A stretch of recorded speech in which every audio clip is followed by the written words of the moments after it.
Franco might not be able to save him. I reckon. So if ever a Franco, a pocket Franco, especially Franco to turn things around would come out, it would be very late in the draft. Here we are, speaking of game number 3 is afoot. The Kingdom up against a corner. 1 game loss away from being knocked down into the lower bracket. Team Liquid ID looking to hit it where it hurts. Strike the king. Make sure that they fall. RRQ on the play. Banning out the Fanny and the Hilda. Respect Aran. Liquid ID banning out the same heroes for the first 2. Yushin and Matilda. I like that they finally ban out the Hilda. I think it's a really important ban. It's been getting through, and Iran is just a monster on it. And the Hilda itself is already a very troublesome hero for a lot of teams. So RRQ switching things up, and I think it's the right approach.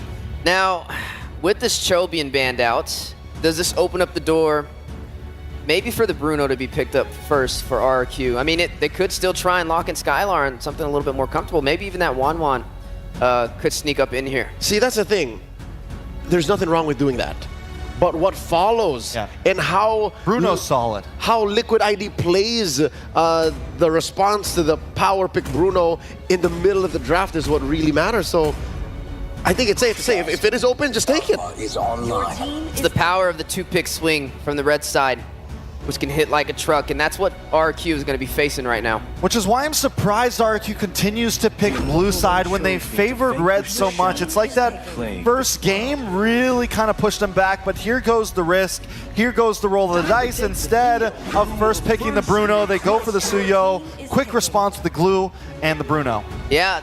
With this glue, super early. A little surprising for me, but a response back from RRQ. I was waiting to see it. I thought TLID would have picked it up, but it's going to go into the hands of RRQ Hoshi alongside the Phoveus. All right, a couple of power picks came through. I'd say a few rather, because even Phoveus, prior banned over and over again in the series. The glue as well.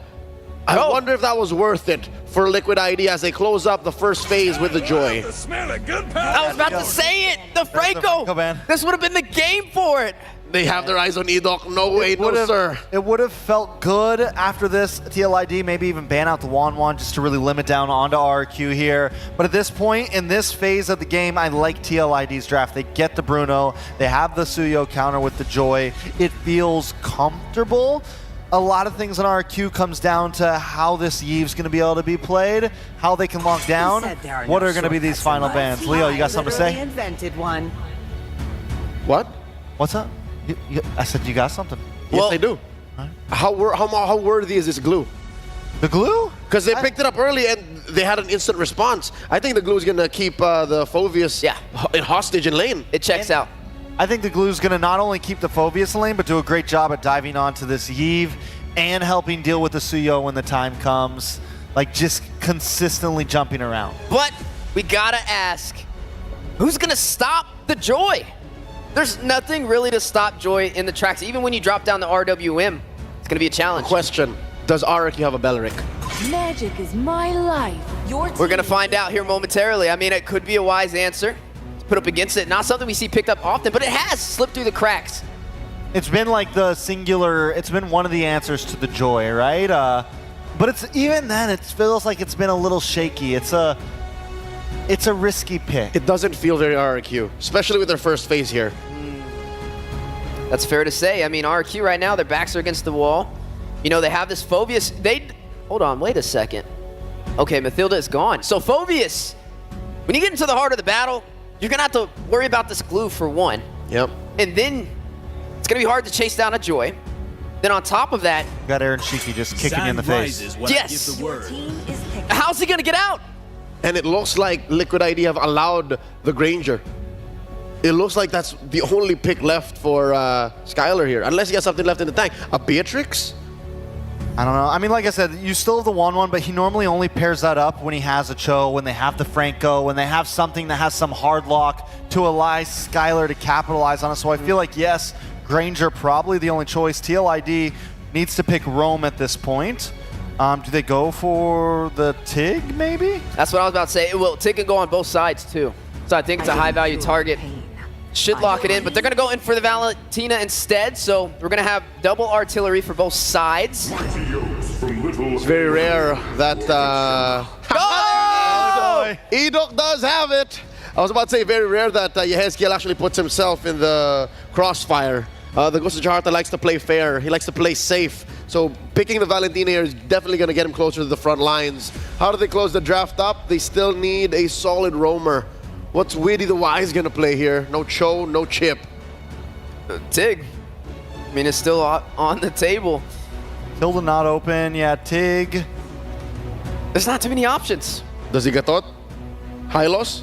Hylos is open. Could be solid. You get the revitalize. You have plenty of options. It's a counter, well, soft counter to the real world, you know, like you're able to pull yourself out. Yeet. Well, as Go the for clock something winds like- down, It's like we are going to go ahead and see the Carmilla as the final pick for TLID. Little Birdie told me that if there's nothing left to pick, Widdy just goes Carmilla. So When they can't think of anything, it's just, all right, let's do Carmilla. It's just a solid pick. So let's see if TLID can go for the throat here, end the series in a sweep. Let's go over to Jose Ingan and Naisu. Thank you very much, panel, for breaking down, again, Game 3's draft. I think I know the little birdie they're talking about, again, with Widdy and this Carmilla pick. Egan, how are we feeling about the draft? Yeah, I like the Belleric. Even the panel called it already. It's a good counter up against the Joy. Whenever the Joy decides to go for the electrifying beater, then just one Wrath of Dryad can actually do the job and stun the Joy and keep them off their tracks. Ah, man, the Belleric pick has been very interesting throughout M6, even back in the Swiss stage.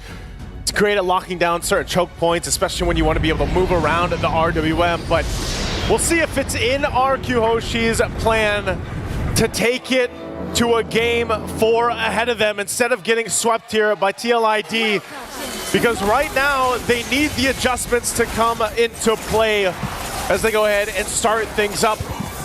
TLID has been all over the map from game 1, game 2, able to go ahead and punish even just like this in the early game, really putting pressure on, knowing the limit of how much they can get away with, and even holding on to this. Speaking of game number 1 and number 2, this is what has been happening. Aran just really dominating the XP lane, not letting Dyren play. He did use the Hilda twice. Now it's going to be the glue, but still, it looks like it's the same story. An aggressive start on the XP lane.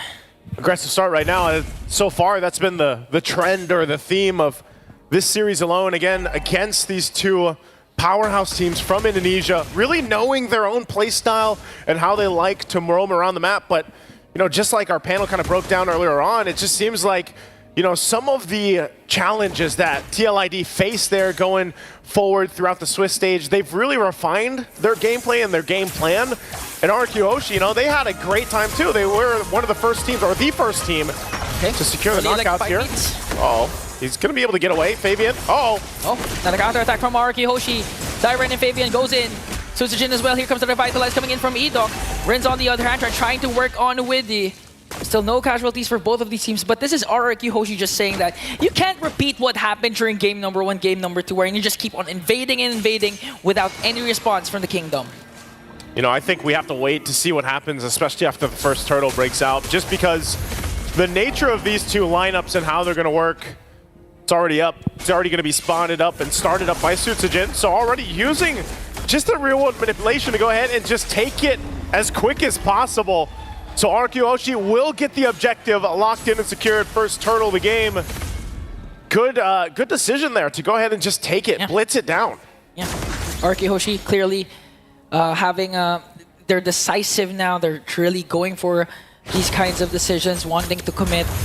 And now they have a slight advantage compared to game number 1, game number 2, wherein TLID was just really controlling the mid-river, the neutral objectives.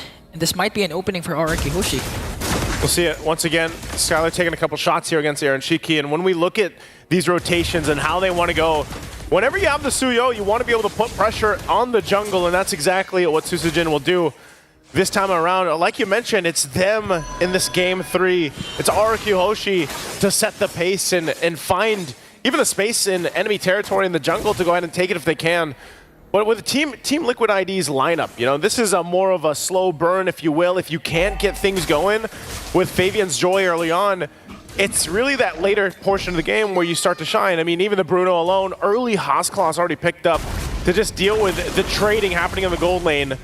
And then again, having Witty here. Oh, hold on, top side. Sutsujin joins the picture now. Fabian with electrifying beats, but Dyren just going in for the Infernal Pursuit out, sustaining damage coming in from TLID, even forcing Aran to use a split just to walk away. Very interesting too, you know, not even needing any revitalize up there because Witty's down here protecting that gold lane, and now they might make a play. Witty's gonna be fine, still holds on, and that's the thing, you know, with this Carmilla pick, is once you are able to go ahead and tank up some of that damage and then lay down the Curse of Blood and set things up, I'm wondering if they'll be able to capitalize on that, because Yehezkiel will most likely, I would say the majority of the time at least, take the real world manipulation like he has right now. Yeah. But we could see him change things up, you know? So far, every single lane though has just been a duel, you know, back and forth between the XP and the gold, while both teams just kind of the trio mid lanes go and rotate together, leading into this objective now. Second turn of the game going to be smarted up by RRQ Hoshi. But it looks like this time around, TLID still won't make it in time. So now 2 for 2. RRQ Hoshi building up on the gold lead now. Nice and comfortable at this point. Yeah, and the thing is, even if we've seen a lot of... Oh, onto the bottom lane though. They want to extend their lead by trying to go for the gold lane. 4 members of RRQ Hoshi rotating down bottom. Oh man, everybody's gonna show up for this one. Witty taking a couple shots, RWM set up to cut them off. Oh, but Yehezkiel has his own RWM. Now the tides have turned for TLID, trying to work on Edok, though. Wrath of Dryad will connect. All the while, Skylar just dishing out the damage. That's why Fabian wants to go for the backline. Electrifying Beat's gonna connect onto Skylar. They might be able to bring him down, and they will do so successfully. A shutdown onto Skylar. Rins, split, will bring him down as well. Dyren doing his best with his Infernal Pursuit, but up against 4, that's too much for him to handle. Oh man, they wanted the fight and they tried, but Team Liquid ID comes out with the win in the exchange.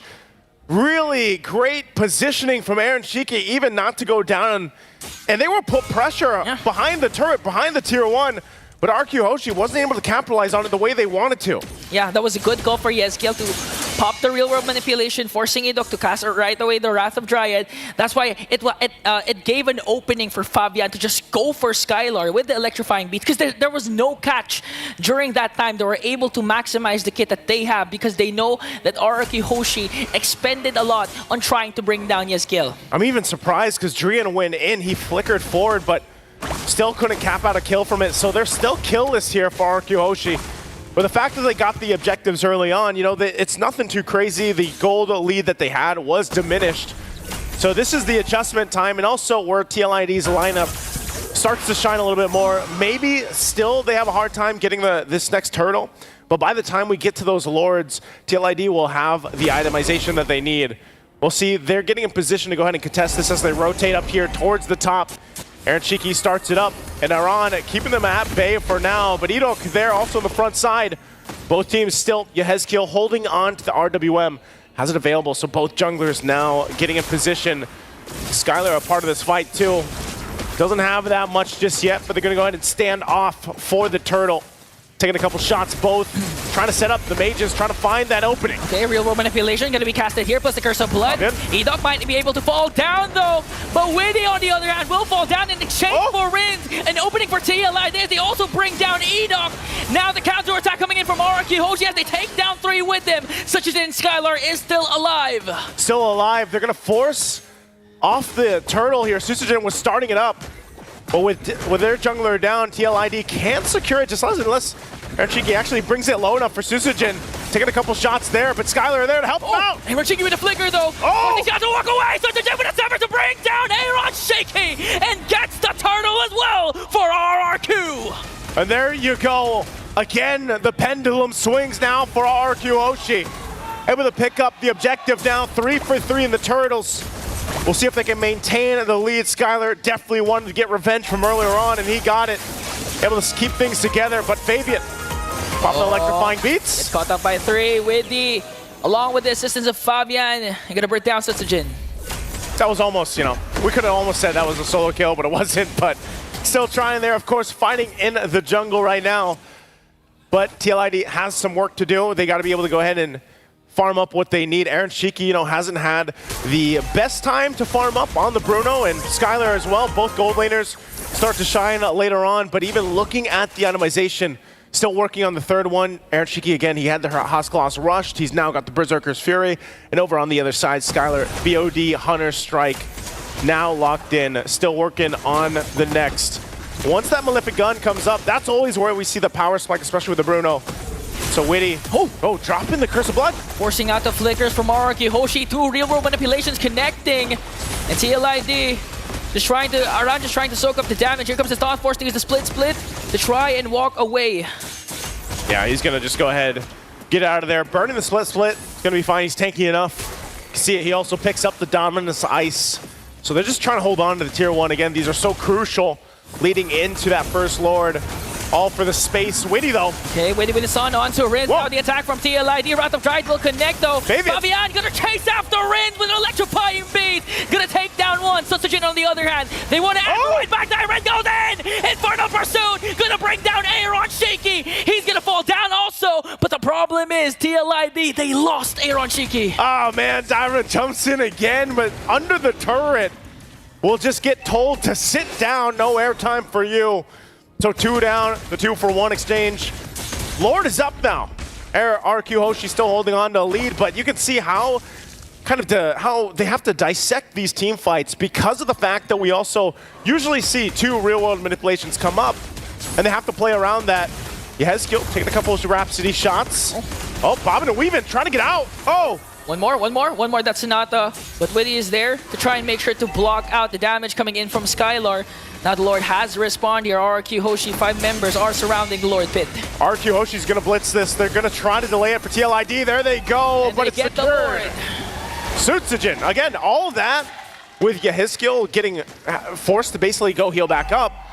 They didn't have a choice, so they just see it. Great decision for RRQ Hoshi to go ahead and just secure the Lord. It's really the pokes that comes from Skylar and the range also that you get from Rinz. Just look at that. Not even full committing, not even full diving onto the members of TLID. They're able to force TLID to walk away, to retreat, because the damage coming in from Skylar with the Death Sonata is just too much. And as they make quick work on the mid lane turret, they have that Lord up top. They have the Lord pushing in. BOD now for Sutsujin. Also Skylar, you know, he picked up the Sky Piercer earlier on. So there was a little bit of push there from Fabian down in the bottom side. Might still try to cut that wave a little bit longer. Well, the rest of the team deals with this Lord. A Malefic Gun now for Aaron Shiki. Edok going in position. Goins in, paired up with a real manipulation. Here comes the Death and the Queller to bring down Yehezkiel. 1 member down for TLID. They're trying to make quick work of this Lord. No inhibitor turrets will be taken down, but RRQ Hoshi, you know they ain't playing around. They want to go for more. They're going to pop the energy shields in the mid lane. TLID has to defend this. Energy shields are going to be popped.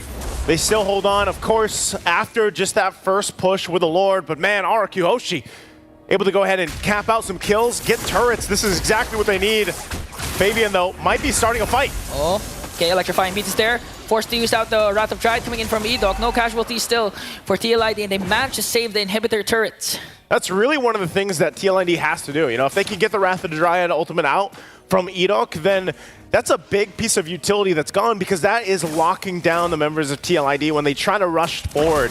We saw that exchange earlier on in the mid lane. And so that's why you see them working so hard for it, even if it's Aaron, even if it's Fabian to an extent. Okay.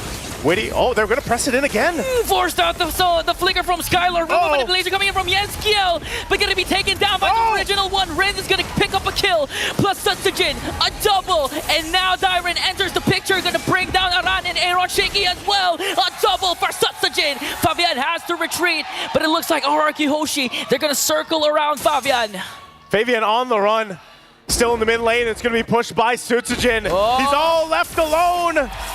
Fabian, he gets out, but look at the base it's being worked on. Now RRQ Hoshi, with a beautifully executed play, will manage to extend the series and take game 3.